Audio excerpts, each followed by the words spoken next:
आप फुटबॉल के नेशनल खिलाड़ी भी हैं। जी, मैं वो खिलाड़ी भी हूँ और एक मैं राइडर भी हूँ, जो कि मैं लड़कियों को देते हैं, राइड कराते हैं। अच्छा।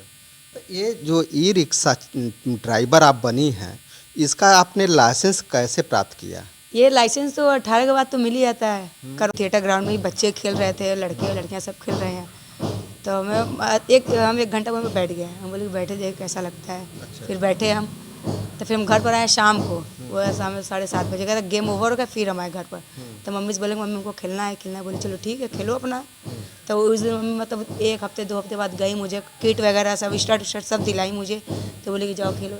फिर उसी के 6 महीने बाद ही मेरा सिलेक्शन हो गया स्टेट में। अच्छा। हाँ, स्टेट में मुझे खेलने अंदर से बहुत जिसने तो घबराहट की तरह कि फर्स्ट टाइम जा रहे खेलने घर छोड़कर।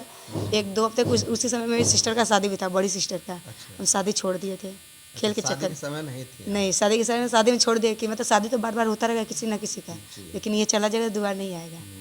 आप देख रहे हैं काशी उजाला न्यूज। आज सुमन पटेल जो कि ई रिक्शा चला करके महाकुंभ का जो मेला लगा था, उन्होंने एक नई बाइक खरीदा है। तो योगी जी का जो कहना था वो सच था। लेकिन हमारे साथ सुमन पटेल जी हैं और जानेंगे। बहुत बहुत स्वागत है आपका। Thank you. अच्छा, ई रिक्शा आप चलाती थी महाकुंभ के मेले में, जब प्रयागराज का कुंभ लगा था, जी तो वहाँ से नहा करके लोग काशी के लिए भी लोग आए थे। जी जी। तो कितने लोगों को आपने अपने माध्यम से कितने लोगों को अपने ई रिक्शा पे घुमाया कि कितना पर डे कमा लेती थी, थोड़ा सा बताइए। पर डे तो हम 5 से 7 हज़ार के बीच कमाते थे। मतलब कि एक उन लोग का रहता था कि मतलब इतनी लड़के इतनी बस सब परिवार ही आते थे। मतलब कि और लोग रहते हैं तो उन लोग के साथ बढ़ जाते हैं, उसके साथ बढ़ जाते हैं और छोड़ देते हैं घाट पर। फिर बोलते कि आप मैडम आप मेरे साथ रहो, आप मुझे बताओ मंदिर ले चलो। वही काशी विश्वनाथ मंदिर में 3 से 4 घंटे लगते थे। तो मैं बोले कि देखिए 1 घंटे का मैं इतना लेती हूँ। तो वो कह रहे चलिए ठीक है कोई बात नहीं आप ले लीजिएगा। यानी कि आप टूरिस्ट का भी काम करते जी थे? हम गाइडेंस का भी काम करते हैं। अच्छा। तो उसका अलग से पैसा आपको जी पेड जी करते थे लोग? जी, अलग से भी देते थे और मुझे वो भी देते थे, गिफ्ट? अलग से गिफ्ट भी देते थे, बख्शीश भी देते थे। अच्छा अच्छा। जी मतलब कि कई तरह से आपका इनकम वहाँ पे जी जी। शुरू हो गया था। हम मतलब मुंह नहीं खोलना रहता था कि अरे आप इतना दिए हैं, कम दिए हैं, वैसे दिए हैं, कुछ नहीं। कम दिए तो भैया ठीक है, आपके बोलते थे कि नहीं है मेरे पास। हम बोले ठीक है कोई बात नहीं, अगली बार मिलिएगा दे दीजिएगा। उसको बोलिए चलिए ठीक है मैं मिलूंगी तो दे दूंगी आपको। अच्छा, आपको डर नहीं लगता था? नहीं नहीं, बस मुझे फर्स्ट दिन डर लगा था जिस दिन निकाले थे।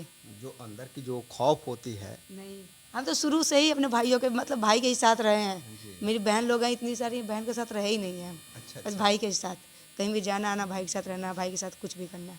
आपकी पढ़ाई कहाँ तक हुई है? हम तो पढ़ाई अभी कर रहे हैं, विद्यापीठ में है, ग्रेजुएशन 2nd ईयर है मेरा ये। जी। हाँ, आज मेरे कॉलेज में होली भी है लेकिन नहीं गए हैं आज हम। अच्छा। आप फुटबॉल के नेशनल खिलाड़ी भी हैं। जी, मैं वो खिलाड़ी भी हूँ और एक मैं राइडर भी हूँ, जो कि मैं लड़कियों को देते हैं, राइड कराते हैं। अच्छा।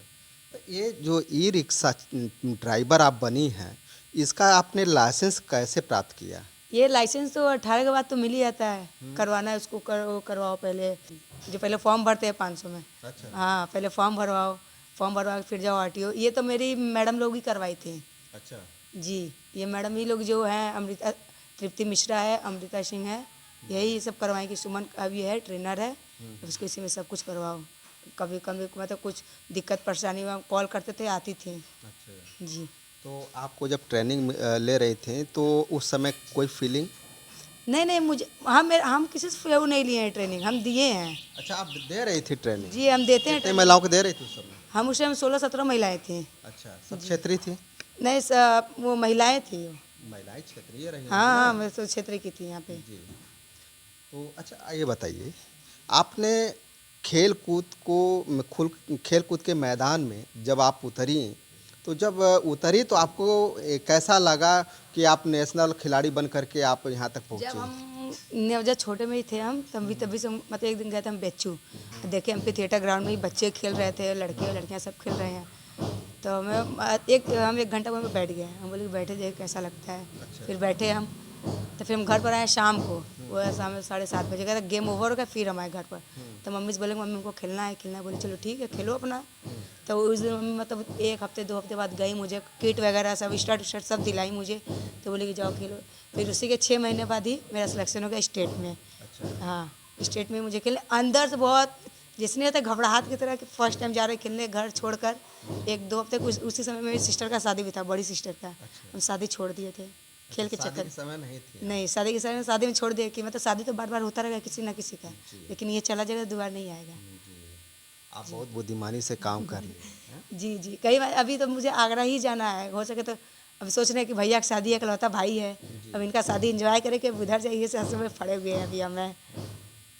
अच्छा ये बताइए, ई रिक्शा चलाने में लड़कियों को बड़ी घबराहट होती है, तो आपके अगल बगल के जो लोग हैं, आपके समाज के जो लोग हैं, कुछ कहते नहीं? देखिए अपना काम करना है तो समाज तो बोलेगा ही, बोलेगा कि वो पीछे ही रहे तो वो ठीक है। मतलब कोई किसी का देखा नहीं है, न किसी का कोई देखना चाहता है। तब मेरे मतलब हम ड्राइव करते हैं तो आगे सीट खाली रहता है, तब हम लड़कियों को बोलते हैं आ जाओ सिस्टर बैठ जाओ। हमें नहीं बोलते कि आओ आओ बैठो, हम सिस्टर ही बोलते हैं किसी को भी, आ जाओ सिस्टर बैठ जाओ। तो बोलते कि नहीं हम आगे नहीं बैठेंगे, हम कहते हम भी सिस्टर हैं आप बैठ जाओ। तब बोलते कि अच्छा आए बैठ रहे। फिर बोले कि आगे तो बहुत अच्छा लग रहा है, हम कहते हाँ तो बोले कि नहीं बॉयज़ के साथ रहते हैं बैठते हैं तो अच्छा नहीं लगता है, अनकम्फर्टेबल रहता है। मेरे साथ कंफर्टेबल रहेंगी आप, बस ये मकसद है मेरा चलाने का, क्योंकि लड़कियां मतलब रात में जाती हैं आती हैं, उन लोगों को कहीं भी जाना रहता है, कंफर्टेबल रहे। आज इस टाइम तो देख ही रहे हैं कि कितनी लड़कियों के साथ क्या क्या हो रहा है, बस इसी की वजह से हम चला रहे हैं। और अच्छा ये जो डर है आप जैसे लड़कियों के अंदर, ये डर आखिर के निकल गया ना, क्योंकि योगी जी का सरकार है और योगी की सरकार में ऐसा कोई घटना अब तो नहीं सुनाई देता है किसी नहीं नहीं, अभी तो फिलहाल में ही था ये 1-2 महीना हुआ। बेच्चू में हुआ है, 2 साल के 3 साल हो गया ये बेच्चू में। हम कहीं रात बिरात में भी जाते हैं तो मम्मी भैया कॉल करेंगे 5 मिनट पे, भैया करेंगे कॉल 5 मिनट उनका कटा, फिर वो करेंगे 5 मिनट में। 5 मिनट में मतलब रात जब से हम घर ना आ जाए तब से कॉल आता ही रहता है 5-5 मिनट में ही। सही बात तो कहाँ पहुँची कहाँ हो आते रहो। अच्छा एक चीज़ बताइए कि आपके लाइफ में सबसे बड़ी घटना कौन सी घटी? मेरे लाइफ में घटना तो बहुत सारी हुई थी हम लोग में, कि मतलब ये नहीं है कैसे करेंगे, वो नहीं है। रिक्शा में हुआ तो मतलब वो हुआ मुझे रिक्शा में कि मम्मी पापा के सपोर्ट नहीं मिला मुझे उतना। हम बोलते थे कुछ भी बोलते कि नहीं अब हम नहीं देंगे, अपना खुद करो तुम लोग। भाई बोलता था अब तुम करो बेटा, हम नहीं देंगे हम भी। तो हम बोले चलो ठीक है, तो हम अपना गाड़ी ही चलाएंगे, हम गाड़ी चलाएंगे, अपना सपना पूरा करेंगे, उसी से जो भी करना है वही करेंगे हम। आप अपनी लाइफ को स्वयं जी रहे हैं। हम अपने लाइफ को जी भी रहे हैं, अब जिया भी रहे हैं। अच्छा। अपनी सिस्टर को मतलब कुछ भी बताया बोलती है दीदी मुझे इतना दे दो, हमको जाना है यहाँ। बोले ले लो ले जाओ। भैया भी मुझे मांगते हैं कभी कभी पापा भी मांग लेते हैं कि हमें दे दो इतना। तो मम्मी बोलती कि नहीं मत दिया करो, तब बोलते चलो ठीक है। फिर पापा मांगते तो दे देते हैं, मम्मी को जितना भी अपना हाथ चलाते हैं लाकर दे देते हैं मम्मी को। फिर मुझे जब कम बेसी होता है तो मम्मी देती हैं मुझे। थोड़ा सा अपना परिचय दे दीजिए, आप तो सुमन जी की माँ हैं, अपना परिचय। हाँ, मेरा नाम है ज्ञानमती पटेल। ज्ञानमती पटेल नाम है मेरा। हमारे बच्चों से कोई घबराहट नहीं है हमको कि हमारे बच्चे मार्केट में निकलेंगे नहीं तो घर में भी खराब होंगे, बाहर भी निकलेंगे तो 4 लोग को अच्छा बुरा देखेंगे। इसलिए कि हमको मोहल्ले वाले कहते हैं तुम्हारी लड़कियां रिक्शा चला रही हैं, तुम्हारी लड़की बाइक चलाती है, गुंडेगार्दी करती है, वो करती है। हम कहे ठीक है, तो कहती हैं कहाँ होगा शादी ब्याह। हम कहली होगा ना शादी ब्याह, समय आएगा होगा शादी ब्याह। तो इसी सब कारण है, थोड़ा सा पीछे से लोग बोलते हैं, मुंह पर कोई नहीं बोलता है। तो हमको इसके लिए कोई मतलब हमको दिक्कत नहीं है। इसके लिए बच्ची मेरी जी रही है, अपने मन की पूरी बात बताती है, रास्ते में क्या हुआ है क्या नहीं हुआ है, क्या खाई है, सारे बात बच्चे हमारे सारे बात मानते हैं। लड़की लड़के सभी बात मानते हैं, जो हम कहते हैं वही कहते हैं। पति भी मानता है। अच्छा। हाँ, बस पति यही है कि इनको काम धंधा थोड़ा कम जमता है, कि काम धंधा इनका करने में मन नहीं लगता है, तो हम खुद ही काम करते हैं। हाँ, अपना घर चलाने के लिए, कि मेरे बच्चे किसी के आगे मतलब जाकर हाथ ना फैलाएं। आप कौन सा काम करती हैं? हम हॉस्पिटल में रहते हैं। हॉस्पिटल में क्या ओटी में रहते हैं, डिलीवरी वाले में, डीएनसी में, सब में रहते हैं। अच्छा। हाँ। आपकी शिक्षा कहाँ तक हुई है? शिक्षा नहीं है, बिल्कुल नहीं है। बिल्कुल नहीं है, मेरी मजबूरी थी, हमने बाहर निकलने बच्चों को पढ़ाने के लिए। तो हमारे बच्चे इतने बड़े हुए, हमारे बच्चे आबा में थे तो अब भी हमने बाहर निकले। इसलिए हमारा कुछ नहीं हो पा रहा था, हमको कपड़े लत्ते भी कमी था पहनने ओढ़ने का, तो हमने बाहर निकले। आपने तो गरीबी देखा है, लेकिन बच्चों को दिखाना नहीं चाहती हैं कि जिस स्थिति में हम गुजरे हैं वो हमारे बच्चे ना गुजरे उस स्थिति। हाँ, कि हम जिस अथवा में गुजरे हैं मेरे बच्चे ना गुजरे, हमारे बच्चे हमारे से आगे जाएं।